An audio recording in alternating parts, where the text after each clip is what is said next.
Au nom du Père qui sont Kelo, du Fils dit Papa Dialungana Kiangani, et de cet esprit dit sa divinité Tata Kimbangu Kuntima Kiangani.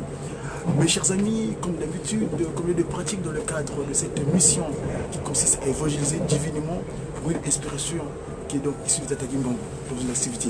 Donc le média qui est messager pour une évangélisation divinement inspirée des actions de Tata Kimbangu. Aujourd'hui, c'est un grand événement à travers le monde entier. Le Messie de Christ et Jésus dont on parle dans le monde entier, il est revenu le 25 mai 1916 et il est reparti dans la spiritualité concrète, dans son siège royal dans le ciel, et ben c'était un certain 16 août 2001. Donc nous venons vers vous pour vous faire partager la joie. Regardez comment je suis habillé, mes amis. C'est une uniforme qu'on appelle Sepelici Yatata Nzambe. J'ai qui. Je vous ai toujours dit que nous avons, on dit souvent d'une manière trivale, on a, c'est le verbe avoir. Et bien c'est j'ai qui. Aujourd'hui, sa divinité avait voulu que cette fête-là soit dédiée, nous, les Jiki, donc guitaristes kimbanguistes, les Nkengi kimbanguistes, les Mwanganissa, les Gaki, les symphonies, et plus la paroisse de Lyon, car en 2011, comme je vous dis là-bas, tous plutôt, cette divinité avait voulu associer cette paroisse qui est en France, à Lyon, pour participer ensemble avec les groupes que j'ai cités pour célébrer la transfiguration de notre Seigneur Jésus-Christ, Tata Dialungana Kiangani, le Pacifique. Vous savez que le mot Salomon veut dire le Pacifique. Voilà. Le Christ et Jésus en Nazareth, il était venu. Il a vu des choses. Mais son propos dernier était que moi, il faut que je parte, mes amis. Si je ne parte pas, le consolateur ne viendra pas. Et bien le consolateur là, apparu un certain 12 septembre 1887 dans le territoire du Congo-Bango, dans la région, le secrétariat en RDC, le Congo central, le territoire de Ntimanti. Vous savez que le mot Ntimanti, ça veut dire le corps, le cœur du territoire, le cœur de l'humanité. Le Congo central, le Congo, l'Afrique, le berceau de l'humanité, le Congo qui est le centre de l'Afrique. Eh bien, c'est là-bas, le Ntimanti, que Jésus-Christ revint de nouveau un certain 25 mai 2016. Et donc, ils vécurent avec nous pendant 85 ans. Entre 1916, le 25 mai, et un certain 16 août 2001, où il se transfigura en laissant ce qu'on appelle nous la remise et reprise. Vous savez que le Christ et Jésus-Christ reçurent sa mission de la part de son Père. Et le Père reçut le Fils donner la mission au Saint-Esprit. Et le Saint-Esprit là, c'est qui? Papa Simon Kimbangu. Et cette action ministérielle commença le 6 avril 1921. Donc vous qui nous suivez à travers les médias, le multimédia de Tata Kimbangu, le média qui ratelle, tout moyen communicationnel qui permettent à porter le message de Tata Kimbangu, nous sommes tous glorifiés. Merci Papa Simon Kimbangu, nous te rendons grâce. Merci Papa, les trois envois la Sainte Trinité, donc Papa qui sont les trois derniers donc en sa divinité, le patron de la 4e génération, Tata SKK, le patron de la génération SKK, cette 4e génération qui est la dernière, parce qu'il avait dit, nos parents ont commis des erreurs. Et c'est que ce erreur-là, Papa Simon Kimbangu dira quand il dictait les textes à mon collègue Moïse, il dira que je vous punirai de la 3e jusqu'à la 4e génération. Et cette 4e génération, c'est celle-ci où nous sommes. Eh bien écoutez, moi, mon texte de partage aujourd'hui, vous savez que je te dis, ça c'est mon support de travail. Le kimbanguisme. J'ai toujours rendu grâce à ce papa qui a eu la chance de compiler ces informations pour nous disposer au moment venu. Alors ici, je vais vous faire partager le texte qui s'est passé, le pourquoi et le comment de ce qui s'est passé le 16 août. Déjà, le 16 août, Papa Dialungana, le Christ, le Messie, il rassembla ses enfants. Il dira, écoutez, ceux qui étaient présents, évidemment, cette postérité qui était présente sur le Mukuna Yakilirana, le Mukina, il dit, écoutez, moi, Dialungana, le Christ, jamais je mourrai. J'aime pas le terme mort, hein. Jamais je me transfigurerai dans un hôpital. Jamais je me transférerai dans une maison. Eh bien, vous savez, pour faire le parallélisme, comme de la même manière que ça s'est passé là-bas en Judée, au mont Golgotha, eh bien, nous également, quand il est revenu le même, eh bien, il nous a quittés sur une voie, une certaine monticule qu'on appelle Kiemba, une certaine montée de Kiemba. Et Kiemba du Congo veut simplement dire le piège. Ah, y avait-il un piège? Quel est ce piège-là, mes chers amis? Posons-nous la question. Pourquoi Papa Dialoungana se transférera dans ce contrée, dans cet endroit qu'on appelle Kiemba? Pourquoi seulement à Kiemba? Pourquoi seulement Kiemba? Ah, Papa Dialoungana, Ozana. Merci pour nous suivre. Vous savez que je suis en route pour aller à l'endroit où je me permets d'avoir de quoi pouvoir m'occuper de ma... Je veux dire, ceux qui sont autour de moi, et surtout construire cette ville de Nkamba, parce que nous sommes ici. J'ai toujours chanté ce cantique de ma belle famille, d'accord, les dirigeants, qui stipule ceci.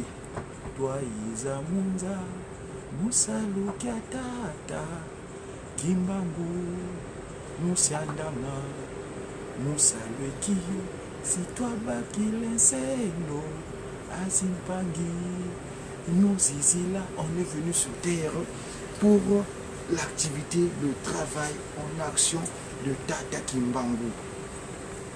Qui est Papa Dialoungana Kiangani? Papa Simon Kimbangu avait prédestiné son deuxième fils, Papa Salomon Dialoungana Kiangani, à vivre dans la cité sainte de Nkamba, afin d'en être le gardien. En octobre 1921, le jugement du tribunal militaire de Mbanza Ngungu, ex-Tisville, l'a signé en résidence surveillée avec sa mère et son jeune frère, Papa Joseph Kuntima Diangeda. En 1934, Papa Joseph Kuntima Diangeda fut envoyé à la colonie scolaire à Boma, resté donc là où son frère aîné, Papa Kisolokile Nukilo, était déjà en relégation par les jésuites qui le contrôlaient. Et ça, je reviendrai tout à l'heure, peut-être que je pourrais développer le pourquoi et le comment, qui sont déplacés sur ce territoire de Boma Mvumbi, qu'on appelle ça Boma, mais le terme c'est Boma Mvumbi. Alors, donc, Mvumiembi, hein, Boma Mvumiembi, donc le serpent venimeux qui trafigurait là-bas, qui est issu d'Égypte antique, qui est venu se reposer là-bas pour les mauvaises années, Mvumiembi. Voilà, donc je disais tantôt que donc en 1934, Papa Joseph Kuntima Diangeda fut envoyé à la colonie scolaire de Mboma Mvumiembi. Resté seul avec sa mère, le jeune Salomon, donc je veux dire le Pacifique, Dialoungana Kiangani, fréquenta l'école locale, apprit le métier de couturier du village et s'adonna aux travaux champêtres. À maintes reprises, jusqu'au 21 décembre 1959, il fut convoqué devant les instances judiciaires en Nkamba et à Tisville pour des accusations de toutes sortes destinées à nuire la mère et son enfant. Il renforça sa formation biblique acquise à la mission baptiste de Bombelotete par une lecture assidue de la Sainte Bible. Il était toujours objet d'une surveillance accrue. Mais cette obsession des autorités coloniales sur sa personne détournait ainsi leur attention sur Maman Marie Mouilou Kiawangan Zitano, qui continuait à prier clandestinement avec les notables locaux de la communauté kimbangiste et à diriger l'église naissante dans les 3 colonies françaises, belges et portugaises. En l'an 1948, en l'an 1948, il se maria coutumièrement et puis religieusement selon le rite kimbangiste. Voilà ici, papa, je vais vous montrer cette image de papa Paul. Papa, non, j'aime pas le terme Paul parce que c'est pas approprié. Il s'appelait Salomon simplement, le Pacifique, donc il veut dire, voilà ici, papa Dialoungana Kiangani. Vous voyez comment il est constitué, ici avec sa mère, Maman Marie Mouine. ici. Vous le voyez ici. Je continue donc en disant que Maman Marie-Mille Kiawanganzitani commençait à sentir le poids de l'âge. Et les notables jugèrent nécessaire que son fils, Salomon le Pacifique, donc, Yalungana Kiangani, soit baptisé afin qu'il épaule sa mère dans sa charge ecclésiastique. Les pasteurs protestants de la mission de Voula, donc en Gombe-le-Tété, voulurent lui appliquer le baptême par immersion.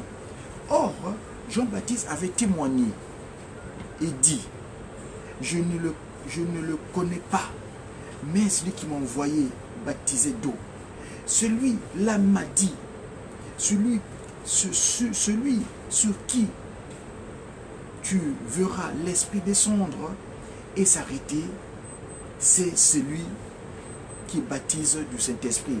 C'est le livre de Jean au chapitre 1, verset 33.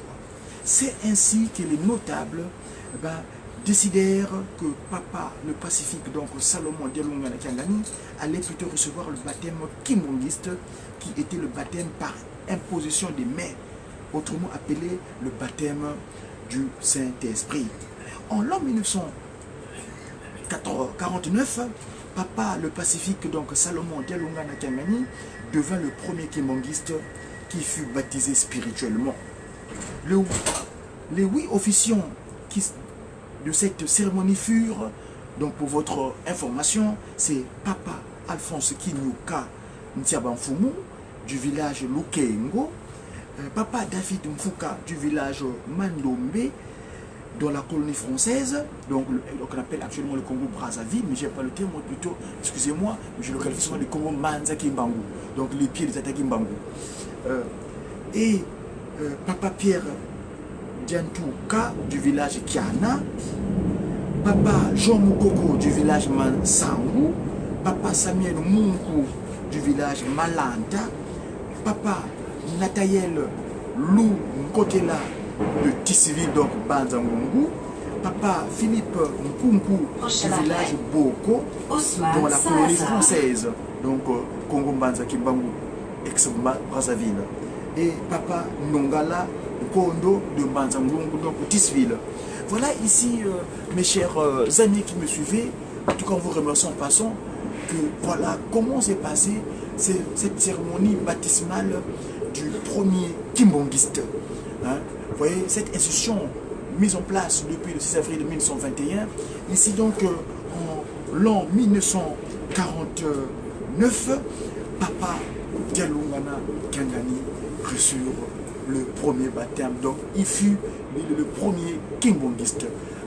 Vous savez, le kimbongiste, c'est cette institution qu'on qualifie souvent l'église de Jésus-Christ sur la terre par son envoyé spécial Simon Kimbangu. Donc Papa Simon Kimbangu qui est donc le Saint-Esprit. Que le Christ nous promit en Judée que j'irai au Père et je le demanderai qu'il nous envoie le Consolateur.